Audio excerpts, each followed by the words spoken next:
Glória a vós, Senhor. Naquele tempo, Jesus contou esta parábola a seus discípulos. Um homem ia viajar para o estrangeiro. Chamou seus empregados e lhes entregou seus bens. A um deu 5 talentos, a outro deu 2 e ao terceiro 1. A cada qual de acordo com a sua capacidade. Em seguida viajou. O empregado que havia recebido 5 talentos saiu logo, trabalhou com eles e lucrou outros 5. Do mesmo modo, o que havia recebido 2 lucrou outros 2. Mas aquele que havia recebido 1 só, saiu, cavou um buraco na terra e escondeu o dinheiro do seu patrão. Depois de muito tempo, o patrão voltou e foi acertar contas com os empregados. O empregado que havia recebido 5 talentos, entregou-lhe mais 5, dizendo: Senhor, tu me entregaste 5 talentos, aqui estão mais 5 que lucrei. O patrão lhe disse: Muito bem, servo bom e fiel. Como fostes fiel na administração de tão pouco, eu te confiarei muito mais. Vem participar da minha alegria. Chegou também o que havia recebido 2 talentos e disse: Senhor, tu me entregaste 2 talentos, aqui estão mais 2 que lucrei. O patrão lhe disse: Muito bem, servo bom e fiel. Como fostes fiel na administração de tão pouco, eu te confiarei muito mais. Vem participar da minha alegria. Por fim, chegou aquele que havia recebido 1 talento e disse: Senhor, seis que é um homem severo, pois colhe onde não plantaste e ceifa onde não semeaste. Por isso fiquei com medo e escondi o teu talento no chão. Aqui tens o que te pertence. O patrão lhe respondeu: Servo mau e preguiçoso, tu sabias que eu colho onde não plantei e ceifo onde não semeei? Então devias ter depositado o meu dinheiro no banco, para que ao voltar eu recebesse com juros o que me pertence. Em seguida o patrão ordenou: Tirai dele o talento e dai-o àquele que tem 10. Porque a todo aquele que tem será dado mais e terá em abundância. Mas aquele que não tem, até o que tem lhe será tirado. Quanto a este servo inútil, jogai-o lá fora na escuridão. Aí haverá choro e ranger de dentes. Palavra da salvação. Glória a vós, Senhor. Aleluia, aleluia. Aleluia, aleluia. Aleluia, aleluia, aleluia. Aleluia, aleluia, aleluia, aleluia. Meus irmãos e irmãs, nós estamos nos aproximando do fim do ano litúrgico. O ano litúrgico, além da solenidade, das festas, nós celebramos 34 domingos comum. Hoje nós estamos celebrando o 33º domingo do tempo comum. No próximo domingo vai ser o último, que é a liturgia de Cristo Rei. E depois nós já vamos entrar num tempo novo, que é o advento, nos preparando para o Natal. Quando, portanto, a gente começa a vislumbrar o Natal, a gente já começa a ouvir propagandas, né? Do Natal, a gente já diz: o ano acabou. Portanto, nós estamos chegando ao final de um ano. E se faz necessário que nós sejamos capazes de revisar a nossa vida. Se no início desse ano que está terminando, nós falamos assim: olha, esse ano eu vou fazer isso. É tempo da gente revisar, conseguimos ou não? Porque nós vamos daqui a pouco estar no novo ano, talvez com propósitos novos, diferentes. E talvez a gente chegue ao final do ano e dizer assim: se eu consegui realizar aquele propósito na minha vida. Portanto, a liturgia de hoje nos convida a fazer uma avaliação, mas isso dentro da perspectiva da segunda vinda de Jesus. As primeiras comunidades cristãs, elas imaginavam que Jesus ia voltar rapidinho. Só que o tempo foi passando, e o pessoal não vai vir. E aí o pessoal começou a desanimar, cair na rotina. E é nessa perspectiva, portanto, que nós somos convidados a estarmos vigilantes, atentos, preparados, porque nós não sabemos nem o dia nem a hora. Não importa se é amanhã, se é daqui 100 anos, se é daqui 1 milhão de anos que vai voltar, isso não importa, né? É importante que a gente esteja sempre atentos aos sinais de Deus, porque a nossa vida, aquilo que eu falava para vocês, dessa avaliação da nossa caminhada, nós devemos fazê-lo na perspectiva de Deus, na minha relação com Deus. Tudo que eu vivi esse ano, o que busquei, o que alcancei. Portanto, é nessa perspectiva que nós vamos ler a segunda leitura de hoje. A comunidade de Tessalônica ficava perguntando para Paulo: vai ser agora? Aí o desânimo. E o que Paulo fala? Meus irmãos, nós não sabemos no dia nem na hora, mas nós temos que viver como filhos da luz. Nós não somos filhos das trevas. Ele dá 2 exemplos. Um do ladrão que chega na nossa casa, ele não marca a hora de chegar. Por isso que nós temos que estar preparados para não deixar ele entrar. Ele não pode nos pegar de surpresa. O outro exemplo é da mulher que sente as dores do parto. Ela não sabe a hora, então ela tem que estar preparada para dar luz. Assim também nós, estarmos em uma atitude vigilante, não acomodarmos, porque às vezes o ano, que eu sempre digo, os nossos cansaços, as nossas decepções, às vezes nos leva ao desânimo. A gente chega no final do ano cansado, desanimado. Não, nós não podemos agir. Somos filhos da luz e não das trevas. Por isso que Paulo diz assim: portanto, irmãos, não durmamos como os outros, mas sejamos vigilantes e sóbrios.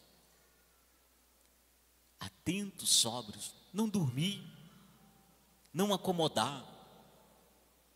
Como viver isso então? Nós temos um exemplo bonito na primeira leitura de hoje, no texto de Provérbios, que fala da mulher virtuosa. O texto diz que uma mulher como essa vale mais do que joias. Num tempo onde a mulher não é tanto valorizada, o nosso texto fala de uma mulher espetacular, uma mulher que tem uma capacidade de gerência, de gerir as coisas. É uma mulher virtuosa. Ela tem a capacidade de gerir bem a casa, não deixa faltar nada em casa, ela trabalha, ela possui um coração generoso, ela partilha generosamente o fruto do seu trabalho. É uma mulher espetacular. Ela gere tudo, o seu marido encantado com ela, porque num tempo que nós achamos, né, que a mulher ela é inferior ao homem, Um texto belíssimo desse que fala de uma mulher espetacular, que tem uma capacidade imensa, como é a realidade, né? Como é a realidade. E é essa mulher que deve inspirar a nossa vida, a gente gerir bem a nossa vida, administrar bem a nossa vida, produzir frutos. Diz o texto que essa mulher teme o Senhor. Isso não é ter medo de Deus, mas seguir os ensinamentos de Deus. Como diz o nosso salmo de hoje, né?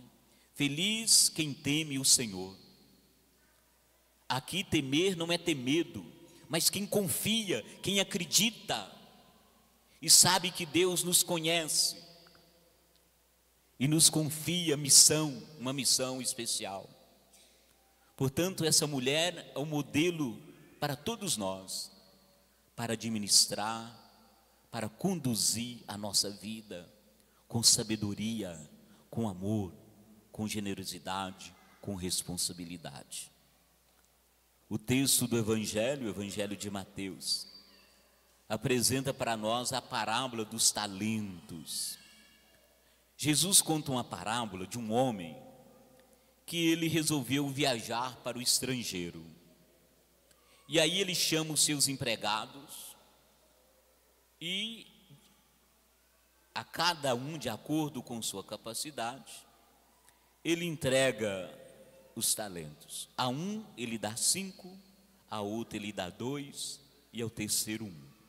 E ele viaja. Depois de muito tempo ele volta.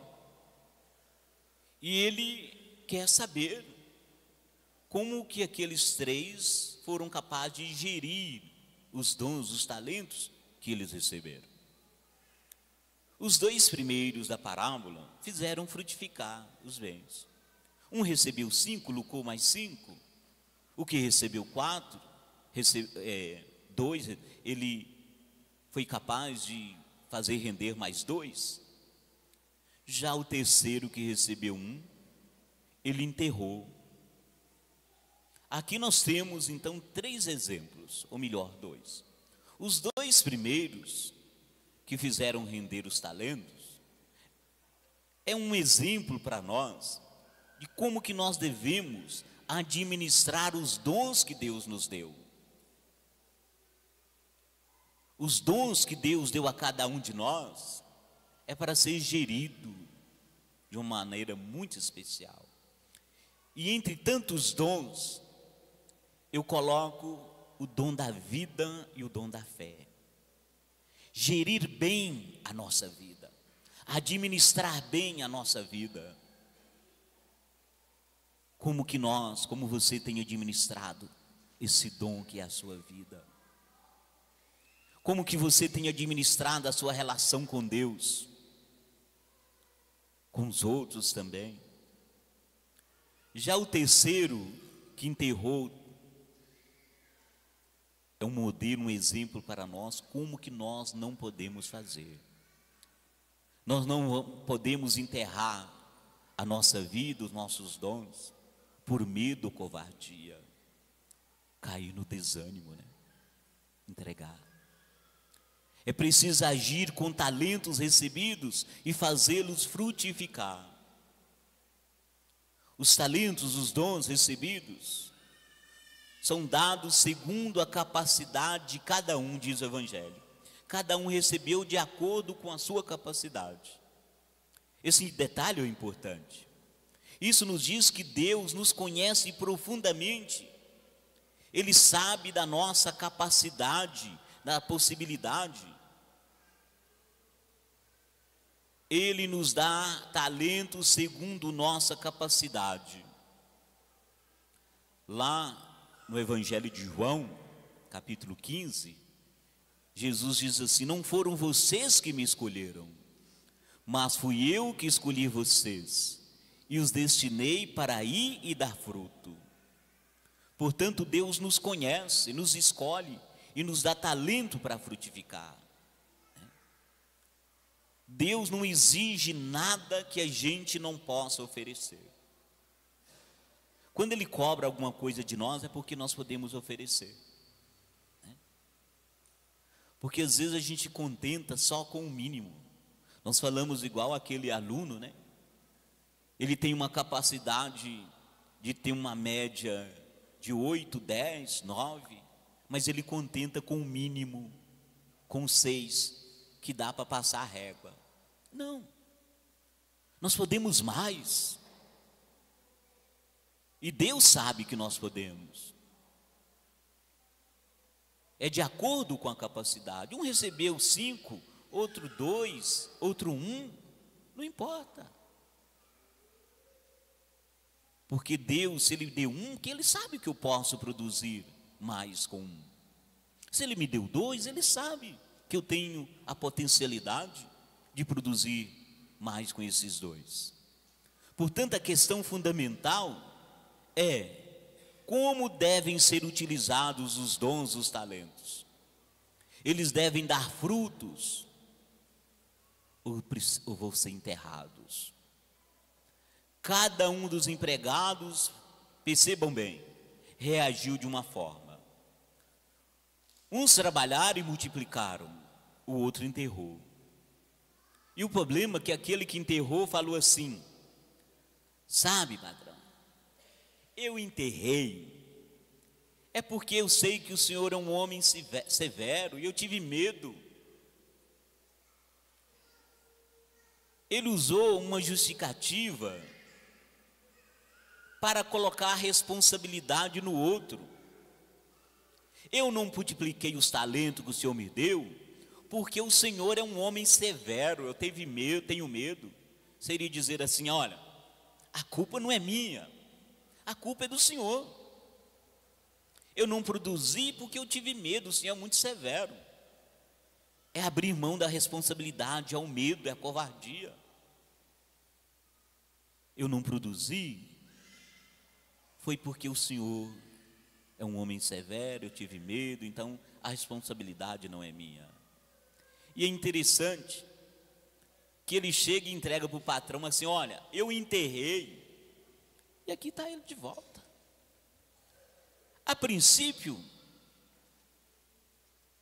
ele não foi desonesto com o patrão dele, ele não roubou, ele devolveu para o patrão a mesma coisa que ele recebeu. Então qual foi o erro dele? De não fazer nada. Esse foi o erro dele. Ele não arriscou. Ele não arriscou. Por isso que ele foi chamado de mau e preguiçoso. Eu falava, sentia o seguinte: às vezes você olha um atleta aí, um dos melhores atletas no seu esporte, e a gente acha que o sujeito não se esforçou para chegar lá, não. E ele teve que arriscar, ele teve que treinar muito, ele teve que abrir mão de muita coisa. É isso, gente. Nós não podemos acomodar. A gente não pode desistir, enterrar os talentos, os dons, enterrar a vida. Tem muita gente com a vida enterrada aí. Tem muita gente que enterrou a sua relação com Deus, com o outro. Não. É preciso administrar isso com coragem, não com covardia, com esperança. Administrar bem como a mulher, né, da primeira leitura, mulher virtuosa. Portanto, nós carregamos um tesouro precioso, que é a vida, a nossa vida. E é nossa responsabilidade fazer essa vida render mais vida. Não podemos deixar o medo tomar conta de nós, esconder. Talvez as grandes perguntas para nós na liturgia de hoje seriam essas: como estou multiplicando os talentos que eu recebo? Sobretudo o dom da vida, o dom da sua fé. Será que nós também colocamos culpa nos outros? quando nós enterramos os nossos talentos? Tenho algum talento enterrado? Você tem algum dom, algum talento que está enterrado? Desenterre, meu irmão.